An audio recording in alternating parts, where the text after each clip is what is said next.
we gotta talk about DaBaby for sure a little bit, and I think this is gonna be the last time I talk about this topic. Because listen, DaBaby is being canceled left and right. He being canceled from birthday parties, bar mitzvahs. I'm sorry, this is not funny. Bar mitzvahs. Cause listen, Lollapalooza was the first one to say, "Hey, we're not doing it," right? And then I think like 6 other more festivals have hit him with the boot. And I said, you know, that this is detrimental to his not to his career, but to his bag right now. That's about $1 million that he just missed out on. Right? Just saying. He's one of the hottest stars, pop stars, and hottest rapper out right now. Right? One of the hottest rappers out right now. This man is missing a bag. But as people that has been saying, yes, there is a hypocrisy in hip hop. There will always be hypocrisy in hip hop. Yes, they got Young Thug, who raps about violence and all of that shit, just like DaBaby, just like Lil Baby, just like who else? Who else out here? 6ix9ine. Who else out here? A lot of these rappers who use gang culture as a branding tool now. Can we talk about it for real? Okay? Like real talk. And we'll get into the Tekashi and Wack interview in a minute. But what I need for people in hip hop to understand is, listen. And I mean like real hip hop niggas I mean like the niggas that was at the Locks and Dipset concert or Versus. You understand what I'm saying? Respect to all of y'all. Paving the way. Understanding what real hip hop is, because it is. I love bars, right? If you can rap, because listen, Jadakiss, I'm not even a hip hop head like that, and Jadakiss ripped the shit out of Dipset. And I was like, damn. He ain't have to do him like that. And you could tell the energy up in there was just like, woo, it was tense. So, I get it. But I think what we're not understanding is that we're not living in that reality no more. We have social media. We have the ability. Hip-hop is now the initial and alpha genre right now. Everybody wants a piece of hip-hop. Period.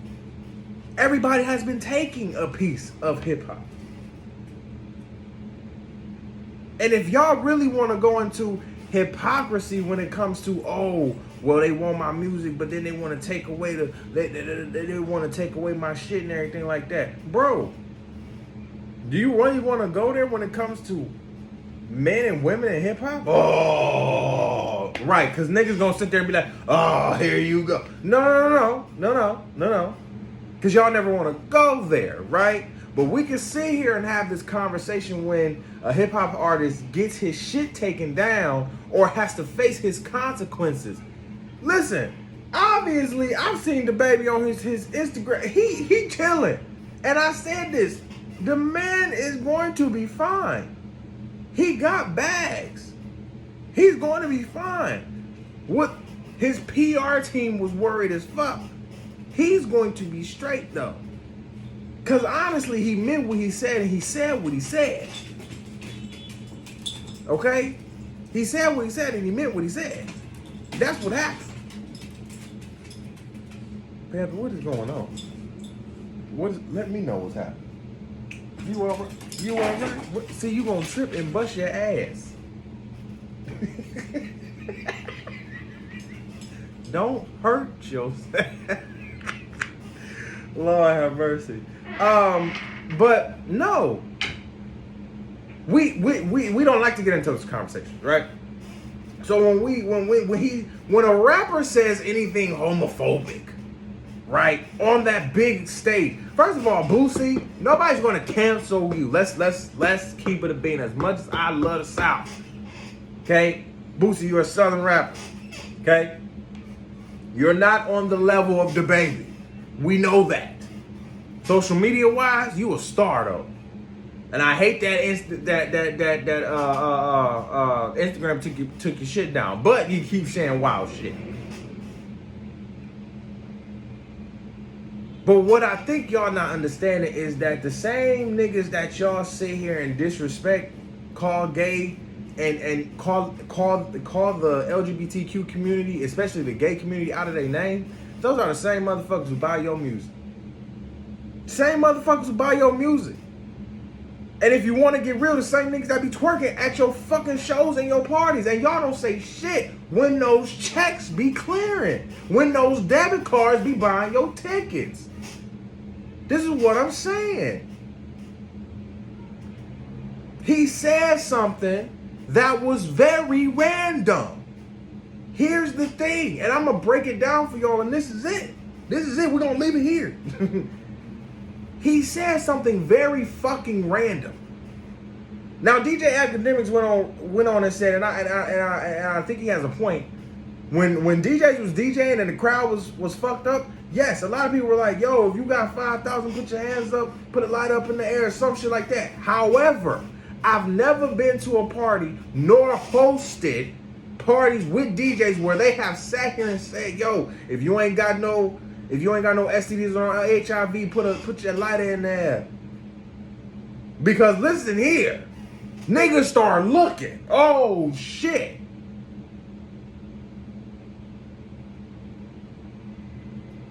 If you ain't sucking dick in the car. Cause niggas was looking. The crowd was like, what? And that was the thing. Everybody wasn't pissed at first about what you said. We was confused. We was like, wait, huh? Where did this come from? What are you? The crowd was hype with you and shit like that. I didn't even go to Rolling Loud, neither watched it, but DaBaby, they're gonna be hype. Yeah? He has hype songs. He has that type of music. So you go and you say this shit, the crowd is like, wait a minute, huh? What are you saying? I don't, what? That was random as fuck. Here's where he fucked up. It's not particularly what he said or how he said it. It was his fucking response afterwards. He went on his video and didn't even apologize at first. He tried to defend, listen, whether you agree with the LGBTQ community or not, they gonna come heat first. And some people in the LGBTQ community will tell you, yo, we be doing too much sometimes. But in that moment, niggas was like, wait a minute, hold up. What you say? Okay. Well, he's just speaking out of pocket. We'll give you that. You're just speaking to speak. We'll give you that. Did you come and say, yo, my bad, I was just speaking to speak. You know what I'm saying? I was trying to get the crowd hype. My bad, I apologize. It won't happen again. If you would have brought that energy on the first video, I guarantee 9 times out of 10, you would have been keeping these festivals. Whether some of the LGBTQ community would have been mad at you or not, fine. But most people would have been like, all right, that's cool, no problem. Because a lot of niggas look over what the fuck niggas do. Let's keep it a bean. So that would have been looked over if you would have handled it better. You didn't handle it right, DaBaby. And that's just being real. You did not handle that shit correctly the first time. Hence, why you got the backlash that you got. It's not about really what you said. It could be. You could point that to that. But really what it came about was your response after. You did not give a great response. You did not give an apology at all. What you said was, for what me and my fans have at the live shows, what me and my fans have at the live shows, not for you niggas. And you tried to explain yourself. You didn't need to explain yourself. That's where y'all fuck up y'all bag. Stop. Just shh. You got shut it up. Like, cut it. And that's where your team need to come in and stop being so goddamn scary and be like, hey, my nigga, hey, yo, I don't know. You about to fuck up some bags here. And in fucking up those bags, you're fucking up my bag. Because if I'm a part of your team and you done fucked up 7 shows, we having a meeting. I'm sorry, we having a meeting. Like, do you understand how this could have gone? Do you understand that this shit could have been handled very differently? You probably would have got maybe dropped from 1 or 2 shows, but some shows would have accepted. Like, we understand, we get it.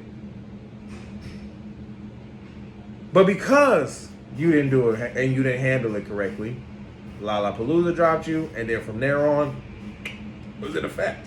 Excuse me. Now, is it hypocrisy in hip-hop because you got other niggas rapping about the same shit that you're rapping about? Absolutely.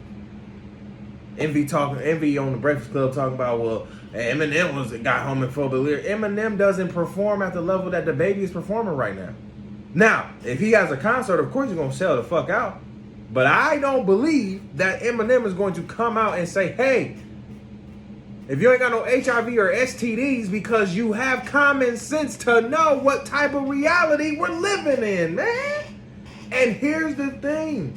If you know that, which I do believe, like, y'all gotta stop giving these fucking artists so much credit and not thinking they just don't know shit, because they have their ears tapped to the goddamn streets.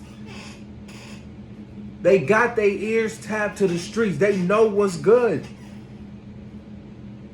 We, as the civilian, as the public, gotta stop acting like they don't know what's up, because they do. And you know, like, yo, you have cancel culture out here, which I don't believe in, right? I don't believe he should be canceled. You should accept the consequences for what you're doing, right? I think like 4 shows would have been good. I was like, damn, 7? But I mean, you have to accept the consequences. Listen, free speech ain't always goddamn free. And that's real. I said that on Monday. Free speech ain't always goddamn free. And you said y'all was acting on free speech. Everybody was like, oh, he's acting on free speech. Well, y'all see where some of y'all got where y'all acting on free speech. Y'all bags ran dry. Now shut the fuck up. That's all I'm saying. Realize what, like, you don't, it's something. The thing is, you don't gotta change. You can just shut the fuck up. Right? Because the niggas like, I ain't trying to change. Okay, well, just shut up. Just hush. So you can keep your bag. Like, I'm trying to make sure your bag's still here. You feel what I'm saying? Well, I want my pick. Listen, pick your battles. Because shit don't need to, niggas don't need your opinion all the goddamn time. Right? Hush. Shh. Damn. It's like, yo, when we talk about hip-hop, and when we talk about all the hypocrisy, I'm like, I see a lot of hypocrisy. There's hypocrisy when it comes to men, gay and heterosexual. There's hypocrisy when it comes to men and women in the game. And so when y'all go there, everybody will flip it to, oh, but wait, what about the, and all niggas in hip hop, whether you rap, do whatever, you've been down with the game, everybody will be like, oh, because nobody want to hear that. But that's a topic. We always want to go here, but y'all don't want to go. Leave people alone. That's the thing about it. Leave people alone. Be in your lane. Get your bag. Do your thing. And that's it. And if you fuck up on a mainstream level like DaBaby, you need to apologize. And not even apologize, but you need to act accordingly. Not even, and again, I'm not even gonna say apologize, but if you in that type of pickle, you need to act accordingly. And you need to not get yourself. This is a good learning lesson for a lot of you who are getting into that mainstream. You need to understand, like, yo, your words right now, because like being honest, the LGBTQ is running a lot of this shit. Okay, it's not the festivals that dropped him. It was the reaction from the people from his responses, not just his words. His responses added to. Listen. He threw a match when he said what he said. He added damn near the whole can of lighter fluid when his response came afterwards. So it was burned. So now we doing some late fire department, firefighter cleanup right now. That's gonna take a minute. It's just, You accept the consequences that come with the shit and move on. And that's the thing about DaBaby. It look like he's done that. He hanging with his family, hanging with his daughter. He chilling. Boy, like, listen, I said some dumb shit. All right, cool, no problem. We good. A lot of y'all just like, man, he shouldn't have. Listen, that's because y'all probably never accepted the fucking consequences that came along with your goddamn actions. Maybe if y'all sat there and accepted some fucking consequences and stop running from them bitches, maybe you will be fine. Huh? Ah, damn. All right, what else we got on the docket?